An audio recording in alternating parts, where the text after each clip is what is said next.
All right. Boom. Here today, Route 104. Let me start that over. Route 104 back. I introduced myself for the first time, I think, in episode 4, which I didn't realize I hadn't been introducing myself. But I'm Kevin Rigby, and this is Route 104. And I'm here today. I got a lot of titles. The guy with a lot of titles. The editor-in-chief of the Ohio State Journal on Dispute Resolution. Did I get that one right? It's spot on. Spot on. Were you going to say on the nose? I was going to say on the nose again. I keep saying it. On the nose. A JD candidate. For those of you that, I don't know what JD means, but Journal Dispute. Yeah. Candidate. It's a Juris Doctor. Juris Doctorate candidate. No. It's a Juris Doctor. Juris Doctor. It's so silly. He's going to be a doctor. People love to put doctor in front of things, so there you go. And finally, he's a guy that can almost jump over a life-size Connect 4. Almost. For all of those things and more, we're going to hear today from Cameron Jusitice. Well, thank you for having me. Do you still have that video? Was I the one that was the owner of that video? I think so. Well, I'm going to have to find it because I was going to ask you for it. Yeah, I don't have it. Yeah. I deleted it on purpose. Well, Cameron Jusitice, we're going to talk about all these things that I listed today, right? And I have to say, Justice is just a great name for a lawyer, right? It is, and I got those jokes like in second grade, so pretty early on. And you knew second grade. I knew. Yeah, I knew I wanted to go to law school. No, I wish it were that early. It would make my life a lot easier. But yeah, Justice and Associates. I'm choosing that one. All right, I like it. It's a lot better than all the other ones. It's for sure. So that's funny that you say that, the second grade piece, because my first question for you, when you look back at where you were at in life, there was a time that you decided on law, and it wasn't the second grade, apparently. And my question or statement or all of the above is, I feel like a lot of people, there are certain career paths that a lot of people just know that they're going to do way earlier on in life. But it didn't seem like that for you. Like, if you're going to be a doctor, lawyer, architect, whatever, I feel like a lot of times that's ingrained from your upbringing, your parents, your expectations, what have you. So it wasn't for you. Why? So then why law? Yeah, I think it's interesting because you're right. It wasn't something I knew early on, but I do think that every single experience I had leading up to law school prepared me for it, as much as you can be prepared, because, really there's nothing that can prepare you for the day-to-day work. But I went through all of those iterations of wanting to be a doctor and actually wanting to be an architect. And I think every single experience leading up to that really shaped my perspective on what was interesting to me and what was valuable. And so really, I think because I'm talkative and because I like interacting with people and I like leadership, people had kind of floated law school to me probably in high school and then in early college, and it never really was serious to me. And then the summer of 2020 rolled around, and I had a lot of time to think about what my life was going to look like. And I was frustrated with the way the world was looking, and I thought, maybe I should use my skills a little bit differently than what I was already doing. And that kind of was the reason, and the rest happened really quickly. And I think that speaks to a lot of the experiences in my life that have become really fruitful for me. They've all just kind of happened quickly and seemingly randomly. So you're right, there's no real long time story of me wanting to be an attorney. It just sort of happened, and all of the experiences leading up to it made it feel right. Nice. This is a good answer, man. Thanks. All right, so now that our knees are touching, I have my next question for you, which is not a follow-up question to that amazing answer, but you decide on law school after the summer of 2020. You decide to leave me where I was at. Which, wait, can we talk about that? Because I just thought about this yesterday. I was talking with a friend who is thinking about leaving their job, and they have a manager that's like, oh, she's like, I don't know how I'm going to deal with this. I don't know how they're going to react. And I cannot tell you how much I appreciate your just like willingness to be cool and supportive of this decision. Like, we're sitting in your house and it's halftime of a game Ohio State ends up losing, and we're sitting there and I'm like, that's a trend. Yeah. Anytime I'm at your house for an Ohio State game, they lose. But we're sitting there and I'm nervous the entire time because I had just gotten accepted, and I'm like, gosh, I have to tell one of my best friends that I'm about to leave this job, when we had conversations about, what are the next 5 years going to look like? Right. What are the next 10 years going to look like here? And so I'm sitting there like, how am I going to do? And so halftime rolls around and I'm like, and I just tell you all this stuff and you're like, that's dope. And we just, and then like 2 days later, you're like, let's do a photo shoot for this. And like, I cannot tell you how much I appreciate that level of support, because a lot of people don't get that. People get, managers that are going to lash out, and like that was a game changer. That affirmed everything that I had thought about to that point on that front. So I just, before we go too far, I want to say I appreciate that. Well, yeah, part of that is, because I cared for you back then. I mean, it's not much anymore, but for more than just the job, right? But also, I had a lot of practice and people quitting up to that point. So fair enough. I learned how to take that. I learned how to take that about 4 times that year, right before you did that. So, but no. So within that, like, in terms of the job that we had, like, we kind of work, like, there are weeks or whatever that are stressful, but we have a fun work environment. And then you decide, like, all right, I'm going to go back to school. School's something that you were always good at, but you knew this was kind of going to be another level of like school, or at least at that point, that's what everyone would have said, right? What have you done over the course of the last 3 years to maintain a healthy balance of life and this thing that's supposed to be all consuming? I think it started before I even stepped in those doors. My perspective going into it was, I'm a person now. I'm going to be a person when I leave here, and I need to keep up the things that I'm interested in when I'm here, because those things will be there after law school. And if you don't keep up on them, like, they're gonna fade away, and you're just gonna lose your sense of self. And so I think it started before I stepped inside the walls. And I think the other thing too is my perspective on how long the stuff was going to take to figure out, right? Like, we are all the smartest people in the room. And so you come there and everybody's that smart. It's going to take a minute, and this is all tough and new. And so knowing that, I was like, I could conceivably dedicate every waking moment to this place and still not have everything I need, right, to be top of the class or whatever. And so I think that perspective really shaped what I valued. And even though school has always been important to me, it's never been the only thing going on in my life. I think that's why the first year of law school is so challenging in a lot of ways, is you don't work.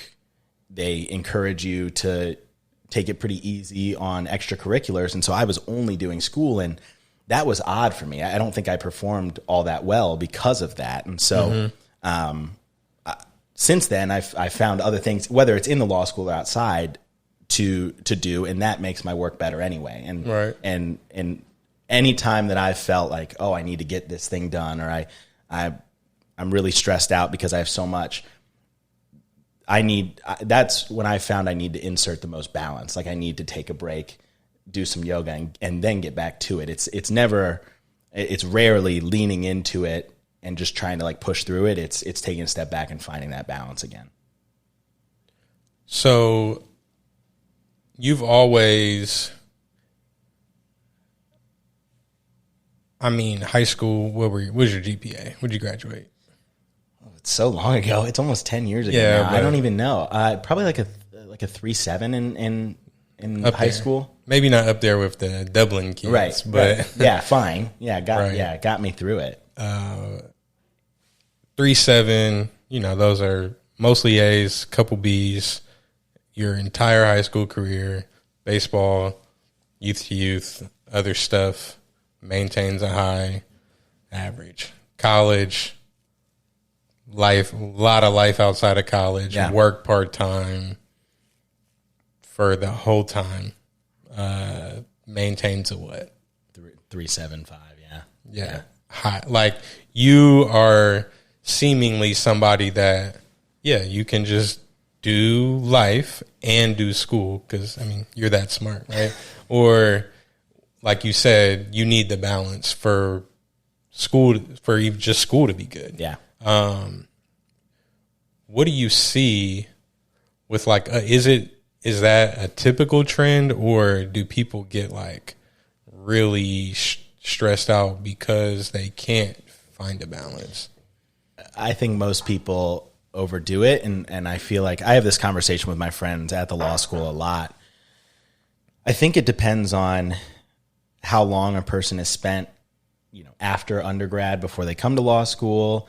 If they're a non-traditional student, they typically have a different perspective because maybe they have kids or they've worked for a long time. And I tend to gravitate towards older friends because they have a similar perspective to me on law school. I'm going to work hard at this because it matters, but I'm not going to let it kill me. Yeah. But I think folks that maybe don't have that experience are more inclined to let this space be the only space. And I think it makes them a little more anxious. I think it makes them a little more high strung generally, even outside of the schoolwork. And so I don't think it's common. And I also think, not to sound the way I'm about to sound, but like for someone to be as like high achieving as I have been in that space, it's particularly atypical because so many of the people that have done the things that I'm doing are also top of the class, right? And I'm not that. And so they dedicate probably considerably more time to school than I have. And so and you don't even think, with as smart as you are, all of these accolades and praise that you've been receiving, like you say, you're what, middle of the pack, higher middle of the pack? Dead center. I think dead center. You're middle of the pack and you're yet thriving. Do you think you could even dedicate the time to be at the top of the class? And would it matter? Like, how would it affect you? Would you even be able to like thrive? Like, I wonder how. I wouldn't be happy. I wouldn't be. I know you could be up there. Yeah, I'm sure I think there are people that could do that and still somehow be happy. I just know I wouldn't be. Yeah. At this point, I'm missing class to go do something that I view as equally as important, on the networking front or something like that, just because I know it'll further my career in another way. And I know there are people that could do it. It doesn't make sense for me. And I think that took a minute to kind of sift through the noise and say, right, yeah, other people are doing, 10-hour library days or whatever, right? They're doing those things. I know that doesn't work for me. Like, I need to do 45 minutes of studying, get up, walk around and talk to people, and then sit back down and have the energy to do the work. So I could do it. I absolutely could. I just don't think it would make me happy at all. And in turn, like, who wants to be around an unhappy person? Exactly. Yes. And then do all of these other things even come your way? Because one, you're not networking, you're not fun to be around. People are drawn to you and you're doing the work. And that's so much of it because, you have these 3 years to learn all of this stuff and put you in position to pass these tests and whatever and take the next step. But the real learning, like, this is learning, but like the real on the job learning is also as equally important. So if you can obviously get put in a position by doing these other things, get in the right position where what you're about to go do is going to be invaluable. Yeah. you could read it all, you could pass all the tests, but can you get put in a position you're about to go in and really learn that stuff? So it is a balance, and I think that should exist more outside of law school, right? I think a lot of times we look at this like, I feel like a lot of people, when they say you need a better work-life balance, what they're really saying, or I need a better work-life balance, is what they're really saying is, I don't want to work.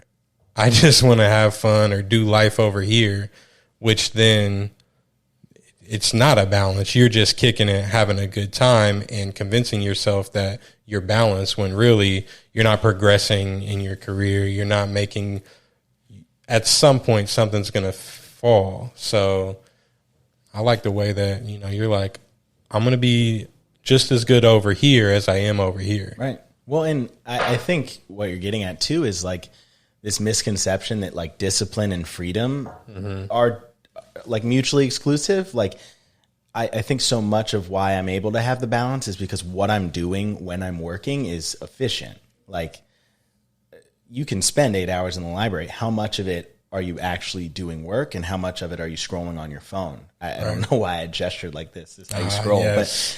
but that's the 3-finger scroll. Yeah, I don't like, that's it is, okay, I get in and I say, I have 2 hours to get this thing done.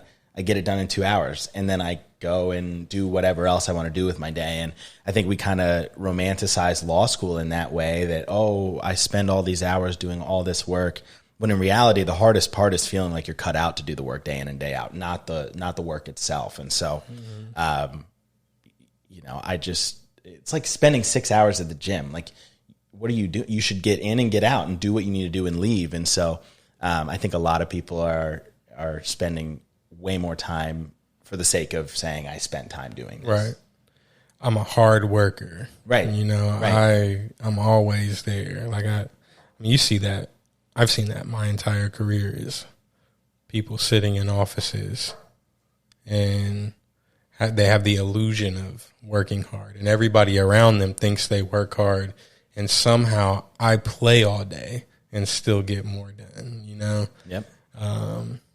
Shots, blah, blah, blah, blah, blah, blah. So with all of that, it's still not easy, right? You're like, don't get it confused that you're saying, oh, you get in, get out, do it well.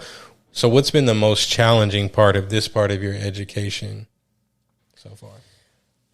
I think I like halfway answered it, but I can elaborate. Like it's feeling like you can and should be there, right? Again, everybody is so smart and has always been that way, and everything has always come easy to us.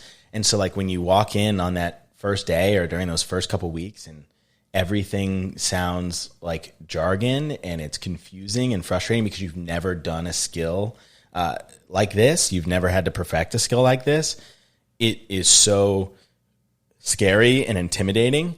And so I think that's the hardest part. And I mean, to be fair, like this is the hardest thing I've ever done. But it's not hard for the reasons that are glamorous or fun to say. I'm not like, oh yeah, I wake up at 4:30 and iron my sheets and then run a half marathon. Like that's not how my day looks. But people would, anytime you say, oh, I'm in law school, they're like, oh, that must be really challenging. And I'm like, it is, but not for the reason I think everybody thinks it is. And so I just think when you're around a lot of really smart people that are achieving things and you see LinkedIn posts, oh, I've taken this job, I'm doing this thing, you're worried immediately about what you're doing and whether you're on time or if you're, gonna ever achieve some of the things that they're achieving. So I think that's like sifting through the noise is the most challenging part for sure.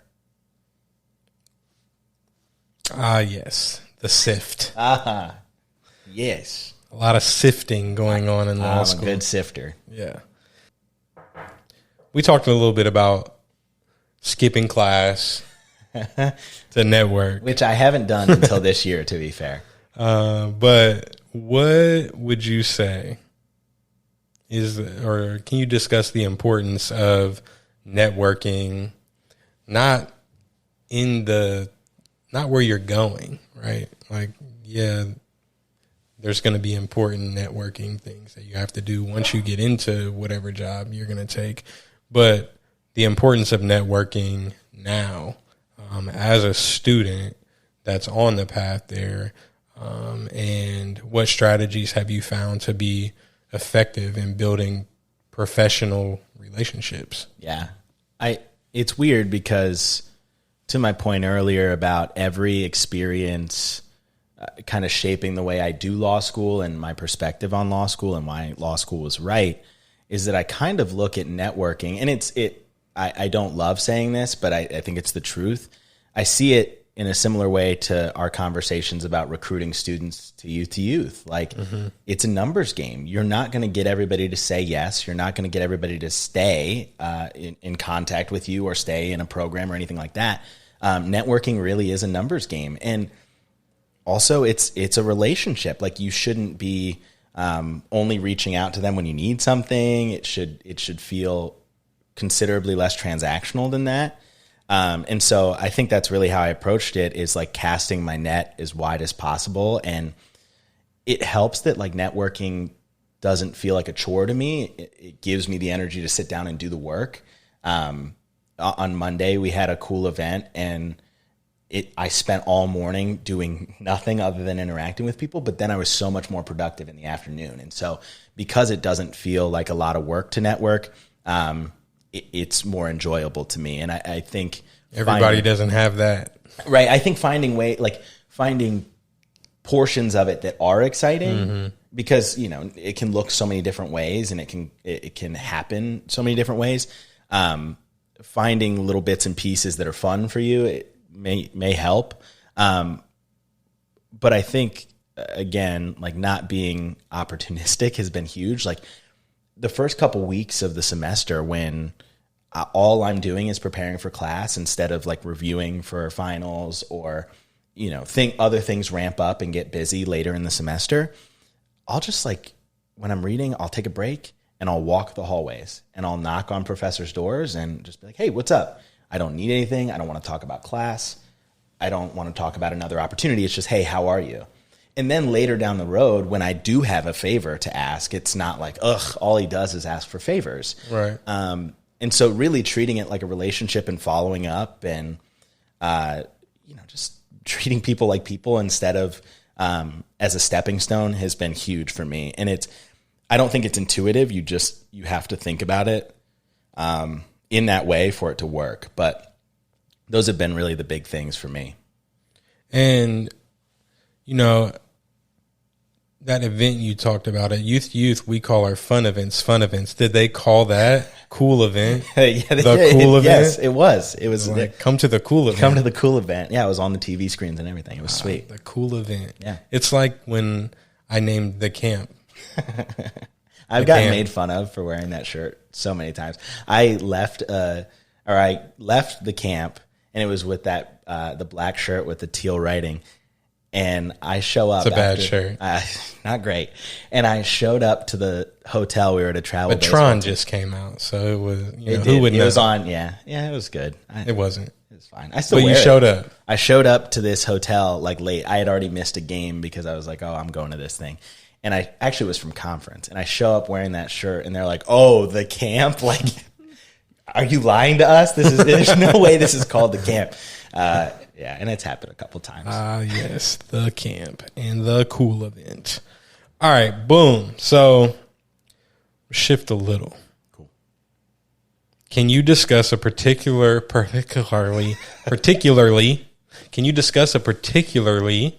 memorable case or legal issue that you've studied? Oh gosh. I think I do need to think.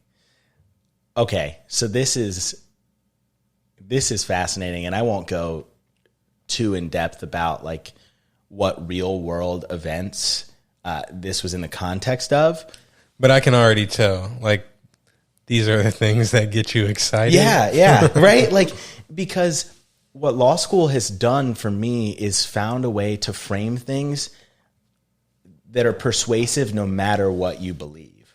Like, I can take this real world issue that you ask 10 people and 5 of them view it one way and 5 of them view it another, and frame it for them as the way that the legal issues have impacted this, which is not the way we talk about this particular issue, and make them go, huh, that makes a lot of sense. Or, hey, that's messed up, but not for the reasons that I thought it was messed up.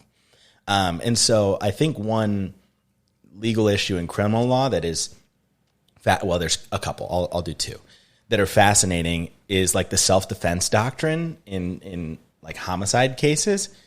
It is just like so malleable, and so like it just takes a good lawyer to like shift the way a judge or a jury looks at it. There's a lot that you got to sift through. You have to, as a judge or a jury, you got to sift through the information that a good attorney gives you.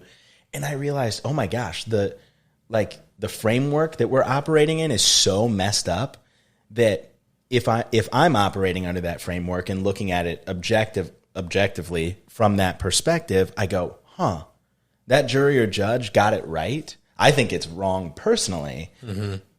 But that's the right decision based on what they're operating within, right?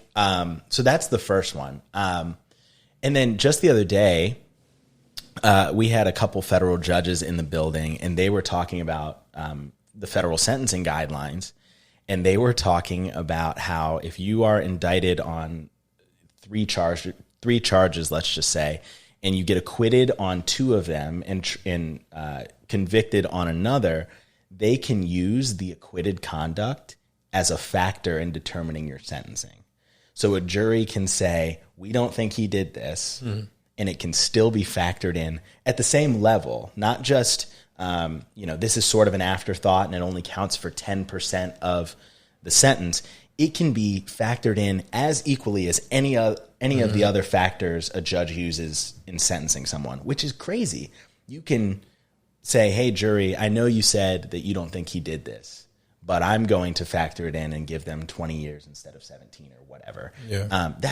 And the chair of the Sentencing Commission is talking about how that's the first thing they're going to address, because that's wild, and it gives judges, they're able to sort of override a jury in that. Yeah, I was going to say, what's the point of the jury? Right, exactly. So that was fascinating too, both in the criminal law context, but there's tons of others that are fascinating, and I could go on for the rest of the podcast talking about things I've learned that would have never occurred to me. And I also think that's like maybe the most important part, is there have been so many things now that I think of that I never would have even considered. Yeah. So kind of along these lines, the reason you got into law school, or the summer of 2020, or big part of, would you say summer? Was it summer? The summer, yeah. Summer of 2020, big part of why. We talk about diversity and inclusion within the context of law school and law in general. Like, these are all the things that shape our entire country, our entire legal system, all the punitive measures and all the everything, right? It all goes back to what this judge, said on this case, and we use all of these things to determine literally everything. So how important is diversity, like, in the very beginning stages within the law school itself? How important is it, and what do you see? How do you see that importance? I'm going to go out on a limb here, and you think, you're going to say it's pretty important. So how do you see that being addressed in the school itself? Yeah, I think first, and this is sort of like a cultural thing that I don't know how we're going to figure it out, but I think it needs to be figured out before much else can happen. I mean, the Supreme Court has sort of informed a lot of this too. We have to get past the idea that diversity, equity, and inclusion is like a moral imperative, and that, letting Black people and women and gay folks into your space is like the right thing to do instead of something that makes your organization or space better, right? Like the conversation has shifted so much because the way we look at affirmative action and the way we look at diversity fellowships at firms, it's just like, well, we're doing this because you didn't have the opportunity. No, we should be doing it because diverse spaces and inclusive spaces make the workplace better and more effective and more thoughtful. And like, until we shift back, because I think that's what it started as, maybe in a way, right? I think once we shift towards that or back to that, then we can start actually doing something about it. But until people realize that like hiring Black people isn't just the right thing to do, it makes your space better, nothing's going to change on that front.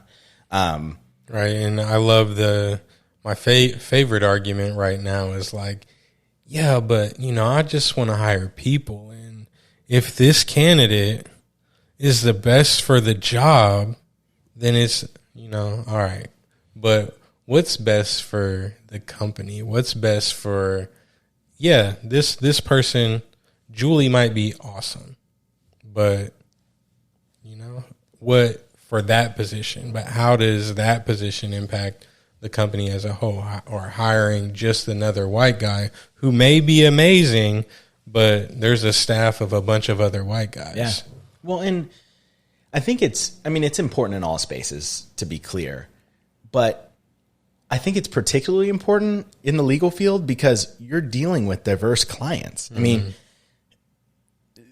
clients come in all shapes and sizes and colors and everything. Like, you need to be able to deal with a diverse clientele, and you having experiences that others don't have is huge in that space. I love that shapes and sizes. I know. I don't know why I said that. Clients come. I mean, they do. They do. It was a good point. They do. It was. And fat people do get discriminated against. True. Yes. And like, it's important to like, I think about it in the criminal law context. I had the opportunity over the summer to go to the basement floor of the courthouse where they hold inmates while they're waiting to see their attorney or go to whatever. All shapes and sizes. All shapes and sizes, mainly the same color, right? And it was me and one other person of color on the other side of the wall, of the bars, whatever. That's wild. Everybody else was a white man. And so to be able to see someone that looks like you and then trust them to make a decision that's in your best interest is huge. And so, I mean, it's really sort of a ripple effect. Like, it feels small when you're just having conversations in class with people that view the world differently or have had different experiences, but it really, really does impact your clients and everyone. Yeah. And I feel like one of the more interesting things about law, like everything, we discriminate in so many different, in every part of the world, right? Like every job, every whatever, like there's an opportunity for discrimination. You're right. Also, one of the things that like I think is so fascinating is part of the job of the law is to determine what discrimination is okay and what isn't, because we discriminate on valid fronts all the time. Like Gavin can't drive a car, and we're like, that makes sense. And we're like, there's not going to be a constitutional challenge about whether a 12-year-old can drive a car. I asked him to move the car the other day, and he wouldn't do it. That's an opportunity that he missed. But we do things like that all the time. Like 15-year-olds can't vote and things like that. And so I think it's fascinating the way the law is determining what's okay and what's not, because we do discriminate on every front all the time. It's just some are okay and others are okay, but only if you follow a certain process. And then some are just not okay, period. And it's fascinating the way the law has to parse those things out. Right. Yeah. And what I was going to say too is that if you do a good job, I mean, you could tell me if I'm wrong, but if you're in criminal court or you're in court or whatever, there's just some facts that can't be overlooked. So it shouldn't matter. It be a black man, black woman, white man, white woman, XYZ, but it shouldn't matter, right? Because if you present the case, there's only so much I can do to look at the person that's presenting it and just, instead of the case itself. I'm sure that is still happens, especially with a jury or whatever. But if we do the jury process right, if we're doing it the right way, it really shouldn't matter who's presenting the arguments, right? Because the arguments are what's valid, or the connection those things are making back to, justice versus state or whatever. I don't know what that means. Sure. So we answered a lot of these. That's how this works. Question and answer. A lot of different areas of law that you can practice. And here's one of the 2-parters or 3-parters. Do you see a lot of people that come into law school already knowing where they want to go? And then, what I know is you're still figuring that out, using all these different opportunities to say, what am I going to do? I guess not knowing, you don't know what you don't know. And then once you have a friend, doing it, you learn a lot more. But, law to me was like, you're either a paper pusher or you're in court doing XYZ. And there's so much more. There's so many more avenues that you can take.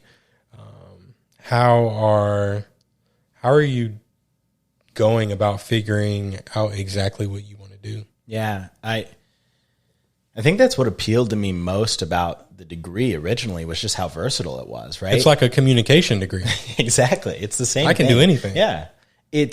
And like in some ways it's freeing, and in other ways you're like, wow, I have almost too many options. And so I think in a weird way, figuring out how my passions have evolved, there are still like a lot of common threads between the things I'm interested in and passionate about, but they have shifted. Like, and this from over the summer of 2020, we were like releasing statements with Youth to Youth, like about police brutality and Columbus police specific, like things like that. And I was writing large parts of them.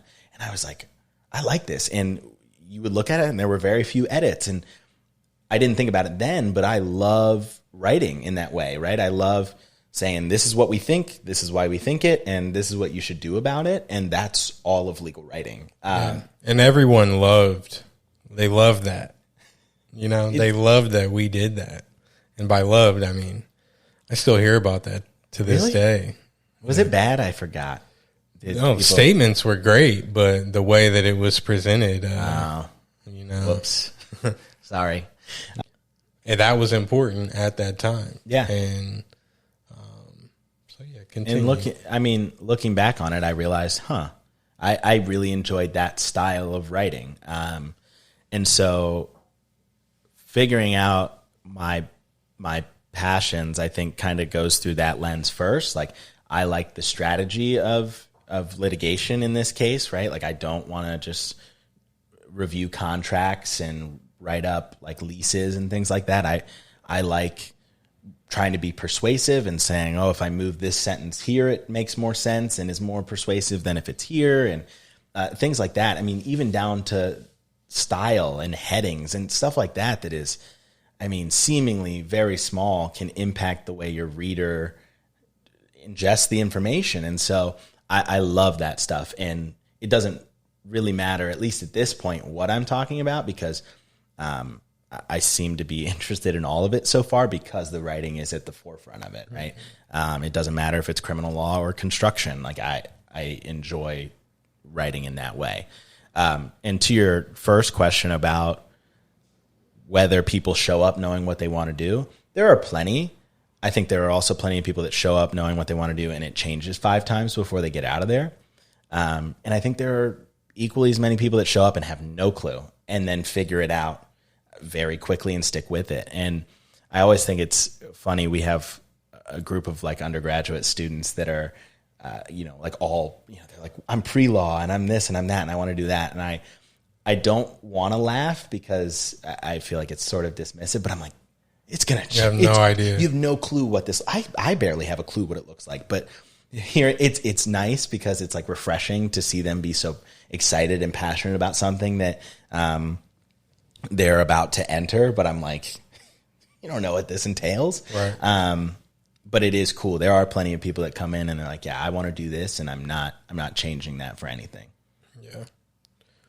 Well, that's cool. And it's, I guess, like you said, the best part about it is you can do so much.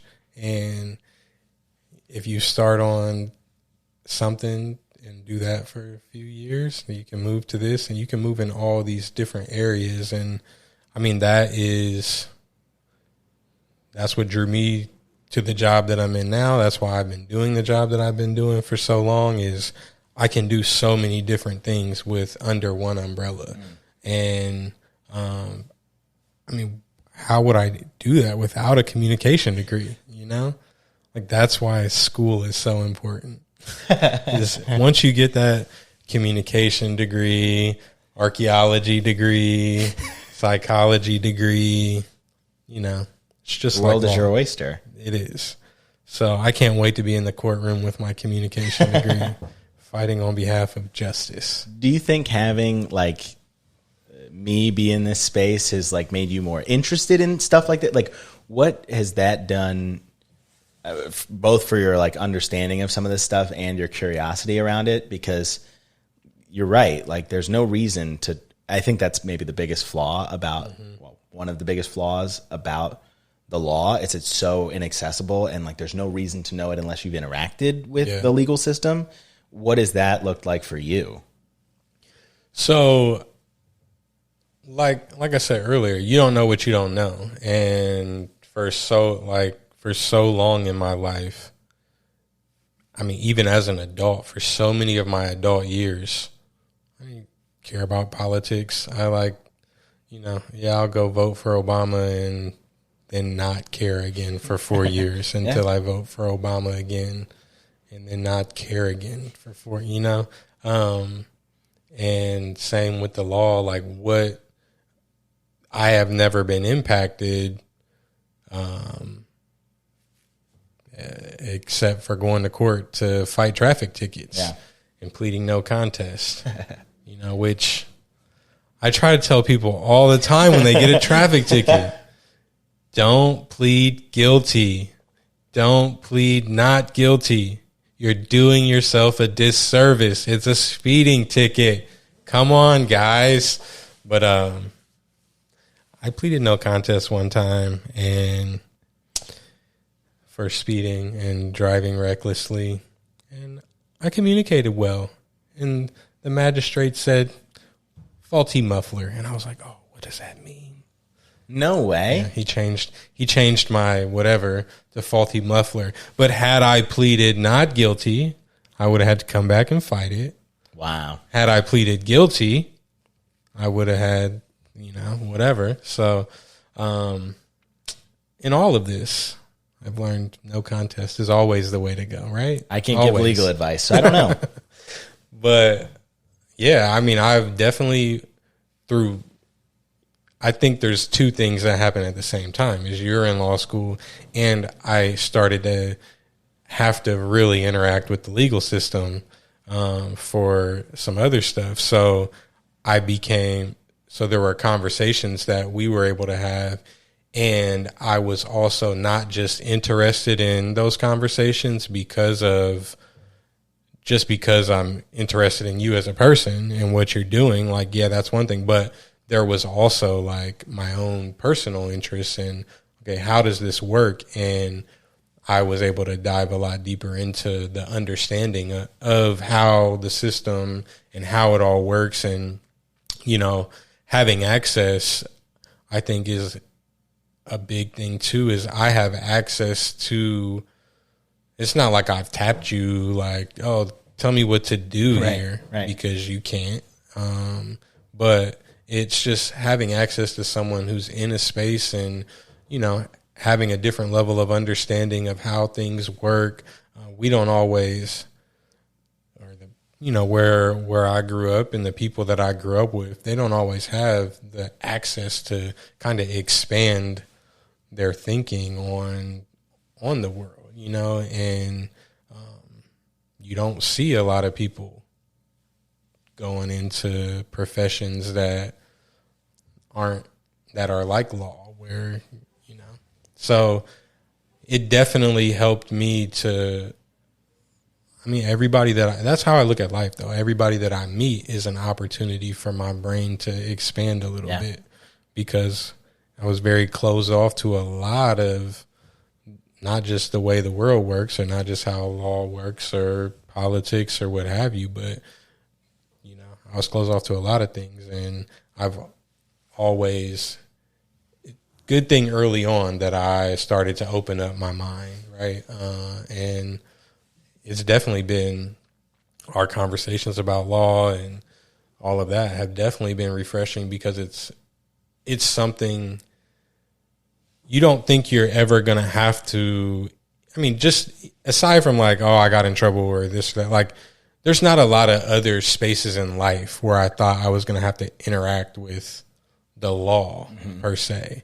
And now you just never know how life is going to go. And now I see myself, I'm with the things that I want to do within my own business, within our family's business, within just even the job that I have now, at Youth to Youth, like being in the position that I'm in to be in leadership. There's so many times that I had to interact with the law or use or meet with lawyers or, write this thing up, even more so than just like a position piece, but that I have to be mindful of doing the right thing, saying the right thing, because I'm in this position. It's like, you don't know you don't know what you don't know. You don't know you're going to have to do that, but you better be open to learning about it. And I'm glad that, you're in this position, because all of the learning that you're doing, I can also tap into, all right, what are you learning here? And that has helped frame my thinking in other areas too. And I'm even more excited that when you can give legal advice, I can, give you a few bucks to get it. So, yeah. It's good stuff. It is. So last question before we get out of here, Route 104, obviously make sure you subscribe and listen and do all the good things. Share with your friends and rate people. Rate high. 5 or don't even bother. Listen more than 47% or that's a bit much. Don't disparage your listeners. Listen more than to just 18% of the episode. Everybody wants the short clips. We got a lot of clips. We got a lot of good clips. So that's what they want. That's what the people want. Last question is, where we talked a little bit about it, what you're doing now, but where do you think you're going to find joy in life in, when you look ahead in the next 5, 10 years? I think the bottom line is it doesn't matter what space I'm in, so long as that space rewards me and celebrates me for being myself, right? Like, every single space I've entered that I've been successful in has said, oh, you're goofy and you talk a lot. Perfect. That's what we need. That's what I love about my job when I come back from my clerkship is I got great advice, ironically, from a guy named Kevin, who was like, good people. Walk in, like set your stuff down and go walk around the office and say hey to folks. Like we encourage you to socialize. And I was like, perfect. Like that's exactly what I want to hear. And so whether it was Youth to Youth or law school or any of the activities I was involved in high school, it was always a space that welcomed me as I was, and I could figure it out from there. And any of the substantive work could get done so long as I felt comfortable in that space. And so I don't know. I think, to your point earlier, there are so many options that it could look so many different ways, and I don't want to close off any doors. I want to leave as many options on the table as possible. And that means like these next couple of years are just going to be like me grinding and see where it takes me. But so far, every place I've been successful and happy has welcomed me with open arms, and that's the plan no matter what. Sweet. Right on the nose, man. Right on. It's a great video. It's too good. Thanks for being here. Again, you can find Cam at Ohio State. Go look him up. Can I sit in the courtroom? Maybe. Like, is it open? Are some of the cases? Yeah, it is. And where are you going to be? We would just need to chat about it beforehand, probably, if I had to guess. Getting into law jargon. No, if you were clerking for someone and I was to come sit in that courtroom. You don't have to do if. I am clerking for someone. When you're clerking there we go. Next year. Yeah. Hypothetically. Yeah. And I decide I'm going to come sit in the courtroom. Where would you be at? It depends on what it is. My judge brings a clerk to trial anytime there's a trial, which is fairly rare, all things considered. But could we sit next to each other? No, unfortunately. Okay. It's so sad. But I was in federal court a couple. It's not like a movie theater. No. It was cool. I was in federal court a couple weeks ago, and like the judge's clerk was like right off to the side of him, and then they would have like a sidebar because they had an issue and they want best part. It's pretty cool. They were like, "Oh, we have this issue with the evidence." And so they were like, "Can we take a second?" And the judge stands up, the clerk stands up, and they like huddle, and then all of the advocates are there. And it just was like, oh my gosh, I'm going to get to work like this closely with them on this and just listen to what they're saying. It's like being in the huddle with Tom Brady. It really is. I mean, it's crazy. So we won't get to sit together to answer your question. Yeah. But yeah, if I'm in trial, you'd be able to be there regardless. You would just, there's security and stuff. You'd have to be away. All right. That's it. Peace.